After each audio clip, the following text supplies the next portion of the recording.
अब मैं क्या रेट था मैं बोलूंगा नहीं बिकॉज मेरा कंफर्म न्यूज नहीं है, और लेकिन ऊंचा रेट था जो कर्व मार्केट में था। सेकेंडली, अगर मुझे कोई बोले कि ये आप ये मार्केट के हिसाब से, अडानी ग्रुप के हिसाब से कल सुबह आप क्या देखना चाहेंगे, कब आप श्योर हो जाएंगे कि इन्होंने गेम टान लिया है? देखिए 2 ओवर बचे हैं, 18 ओवर हो गए हैं, 2 ओवर है अपना सोमवार और मंगलवार, 19वां और 20वां ओवर है। अब क्रीज पे MS धोनी है कि सचिन तेंदुलकर है कि विराट कोहली है कि युवराज सिंह है कि मोहम्मद अजहरुद्दीन है, ये आप समझिए कौन है। लेकिन ये 2 ओवर में इनको पूरा गेम जिताना है, रिक्वायर्ड रन रेट 18 का है, 36 रन बनाने हैं 2 ओवर में। तो अब कॉन्टेक्स्ट ये है कि कल सुबह, हम लोग अंग्रेजी में कहावत है कहते हैं morning shows the day. Morning shows the day का बहुत बारीकी से समझिएगा। मुझे लगता है 9:07 तक प्री ओपन में अडानी स्टॉक्स कम से कम, मतलब मेरे हिसाब से तो सर्किट अप होने चाहिए अगर दम है यहाँ पे तो, नहीं तो 5-7% ऊपर होना चाहिए और 9:20 तक सर्किट लगना चाहिए। मैं नहीं बोल रहा हूं लगेगा, प्लीज मेरा ध्यान रखिएगा। आप कोई पोजीशन ना बनाए मेरे ऊपर, मेरी बातों पर। मैं जस्ट एज्यूम कर रहा हूं क्या देखने से मैं बुलिश होऊंगा, क्योंकि भी 9:15 बजे आकर तो मैं ये रिकॉर्ड नहीं कर सकता हूं चैनल आपके साथ। बट मैं बोल रहा हूं मैं 9:01, 9:02, 9:03 को देखूंगा कि भाव कहां जाता है। अगर हमने सर्किट मार दिया ना शुरू शुरू में, तो सारे सेलर गायब हो जाएंगे। अब वो क्या रीजन है? सर्किट पे कोई नहीं बेचता, अपर सर्किट पे, और लोअर सर्किट पे कोई नहीं लेता। तो अगर मैंने सर्किट मार दिया शुरू में तो सारे सेलर पीछे हट जाएंगे, क्योंकि सर्किट पे तो कोई बेचता ही नहीं है। और अगर लोअर सर्किट लगता है तो सारे बाहर पीछे हट जाते हैं, बोलते हैं अब सर्किट पे लेके आज तो कमा नहीं पाएंगे ना, क्योंकि सर्किट तो लग गया ऊपर या नीचे। तो उस कॉन्टेक्स्ट से अगर आप देखेंगे तो मेरे हिसाब से मॉर्निंग शोज द डे होना चाहिए। आपको सर्किट लगे या ना लगे, मतलब मैं कॉन्फिडेंट जब ही होऊंगा जब शुरू में सर्किट लगे। तो अगर नहीं लगा तो फिर सेलर हावी हो जाएंगे। ये अटैक बहुत, ये हल्दी घाटी की लड़ाई है राणा प्रताप वाली, आप ऐसा समझिए। और मैं इसको बहुत ड्रामेटाइज नहीं कर रहा हूं, बिकॉज कल शाम को या परसों हम एक और वीडियो करेंगे जहां एक इंटरनल क्या एडजस्टमेंट के कारण ये सब हो रहा है वो हम बोलने की चेष्टा करेंगे। अगेन नो कॉन्फर्मेशन, बैठे बैठे बात करते करते सोचते सोचते जो दिमाग में आता है वो मैं बोलने की चेष्टा कर रहा हूं।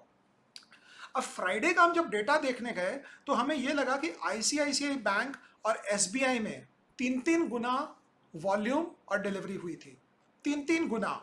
और ओपन इंटरेस्ट भी अगर आप देखेंगे तो 70 लाख करीब एसबीआई में बढ़ा था, और आईसीआईसीआई में भी ओपन इंटरेस्ट आप देखेंगे तो 41 लाख शेयर से बढ़े थे। तो अगर इतना बड़ा शॉर्टिंग हुई है और डिलीवरी 3-3 गुना हुई है, और अडानी का एफपीओ कवर हो जाता है, कंप्लीट हो जाता है, तो जो बैंक्स की आपने धुलाई पिटाई की है आप तो वापस लोगे ना, बिकॉज बैंक्स तो बैंकरप्ट नहीं हो रही है थ्योरेटिकली, क्योंकि अडानी जी को तो पैसे मिल गए।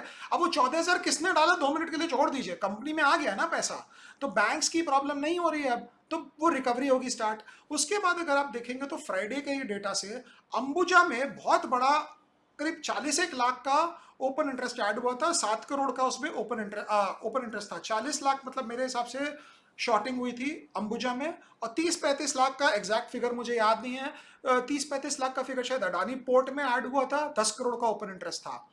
अब ये हमारे कुछ दर्शक बोलेंगे ओपन इंटरेस्ट क्या भला है? Open interest futures and options में होता है, और ऐड होने का मतलब जो शॉर्ट किया है, जिसने मंदी खेली है, जो ये अज्यूम कर रहा है कि भाव टूटेगा, वो कितने हावी है। अब वो हावी तो बहुत है, लेकिन अगर मैं स्टॉक को उल्टा चला दिया तो वो पैनिक में आ जाएंगे। वो पैनिक में इसलिए आएंगे क्योंकि इतने शेयर बेचे हुए, अब आपको खरीदना है, यहां से कोई और खरीदेगा और वहां से कोई और खरीदेगा। मैं नहीं कह रहा हूं कल उल्टा चलेगा शेयर ऊपर में, मैं ये सब देखूंगा 9:15 तक स्क्रीन, उसके बाद मन बनाऊंगा। लेकिन मेरा जो 6th sense, 7th sense, 8th sense, 10th sense ये बता रहा है कि जरूर इसमें कल ना कल आप देखेंगे कि कुछ तो होगा इसमें। वैसे मुझे लगता है कल तो बहुत ही जरूरी है कि अडानी के जो सीएफओ हैं, ग्रुप का समूह का जो सीएफओ है, या वो ओनर तो आते नहीं है, गौतम अडानी तो आते नहीं है टीवी पर, उनको टीवी चैनल्स पे भी आएंगे, वो सब पब्लिक को कॉन्फिडेंस भी देंगे। और पब्लिक को कॉन्फिडेंस कब आएगा पता है? जब भाव ऊपर होगा। तो ना पोर्ट से मतलब है किसी को, ना सीमेंट प्लांट से मतलब है किसी को, सबको मतलब है भाव से। और भाव अगर ऊपर हुआ तो सबको अच्छा लगेगा, पोर्ट और अच्छा लगेगा और सीमेंट और अच्छा लगेगा। भाव अगर नीचे हुआ तो पोर्ट भी खराब नजर आएगा और सीमेंट प्लांट भी खराब दिखेगा। तो पब्लिक का सेंटिमेंट कैप्चर करने के लिए भाव ऊपर होना चाहिए कल। भाव ऊपर हुआ तो ये गेम चेंज होगा। ये गेम अगर चेंज हुआ तो मुझे लगता है ओवरऑल मार्केट में बुलिशनेस होगा, बिकॉज हमारी बैंक्स जिनकी हमने धुलाई पिटाई की थी ऐसे कि समझिए कि ये बैंक सारे खत्म हो रहे हैं, एक कंपनी को किसी ने लोन दे दिया तो बैंक खत्म हो गई, वहां से रिकवरी होगी। अब उल्टा साइड भी देख लें, अगर ये रिकवरी नहीं होती है, अगर कल भाव नहीं बढ़ता है, बिकॉज जो शॉर्ट्स हैं वो ऐसे शॉर्ट, बड़े तगड़े शॉर्ट है ये, मतलब नाम के शॉर्ट है, बिकॉज अंदर से बड़े बड़े तगड़े लोग हैं, ये बहुत पैसा है इनके, 1000-2000 करोड़ उड़ भी जाएं तो मुझे नहीं लगता इनको कोई फर्क होगा। जो ब्लाइंड फिदाइन अटैक हुआ है इसके ऊपर, और फिदाइन नेगेटिव सेंस में नहीं, फिदाइन मैं इसलिए बोल रहा हूँ, मैं नहीं बोल रहा हूँ कि ये जो अटैक कर रहे हैं स्टॉक को वो टेररिस्ट टाइप है और जो स्टॉक डिफेंड कर रहे हैं वो बड़े ही बढ़िया लोग हैं। मैं एक्सप्लेन करने के लिए सिचुएशन बोल रहा हूँ कि जो हिसाब से अटैक हुआ चौतरफा, कि हर एक स्टॉक को तोड़ो, और आपको पता है अंबुजा सबसे ज्यादा इसलिए टूटा बिकॉज अंबुजा के सारे शेयर ऑलमोस्ट प्लेज हैं, जो मुझे समझ आया है। कोई डेटा की पुष्टि मैं नहीं करता, आप कृपया अपने आप चेक करें, ना मैं लॉन्ग हूं, ना मैं शॉर्ट हूं, ना मैं बुलिश हूं, ना मैं बेरिश हूं तो सही कुछ, लेकिन वो अपने मन में हो, पब्लिक के लिए कुछ नहीं हो, बिकॉज मेरा काम नहीं है आप लोग को गाइड करना कि आप शेयर खरीदें या बेचें, मेरा काम ये है। और एक्चुअली हम स्टार्ट नहीं किए थे कि इतना मडानी पे कहानी करेंगे, हम शुरू किए थे, और जब ये स्टोरी चलती गई और व्यूज इतने आते गए और कमेंट्स इतने आते, मैं पहले सोचा कमेंट को मैं रिप्लाई करूंगा, और कमेंट आते आते इतने कमेंट आए कि फिर समझ ही नहीं आया कि अब इसको और कंटिन्यू करते हैं। तो 2-4 कमेंट जो मैं निकाला हूँ उसका मैं रिप्लाई आप लोग को बताता हूँ। एक कोई भरत शाह हैं, ये कह रहे हैं कि sir don't you think banks will be made mute not to demand.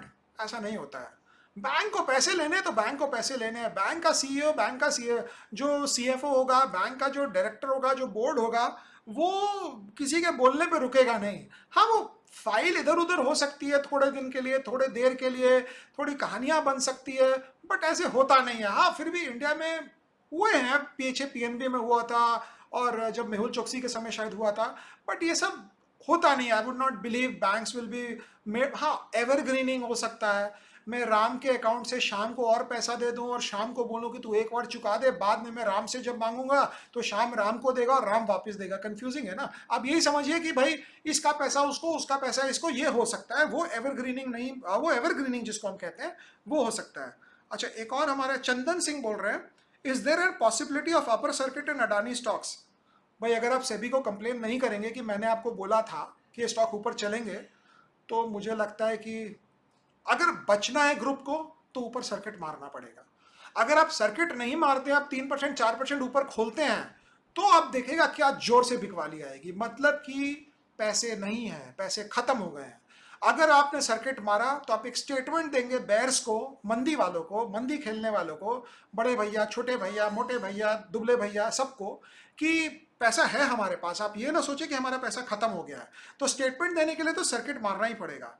तीसरा, एस एकेडमी बोल रहा है, excellent analysis about rest of the market, तारीफ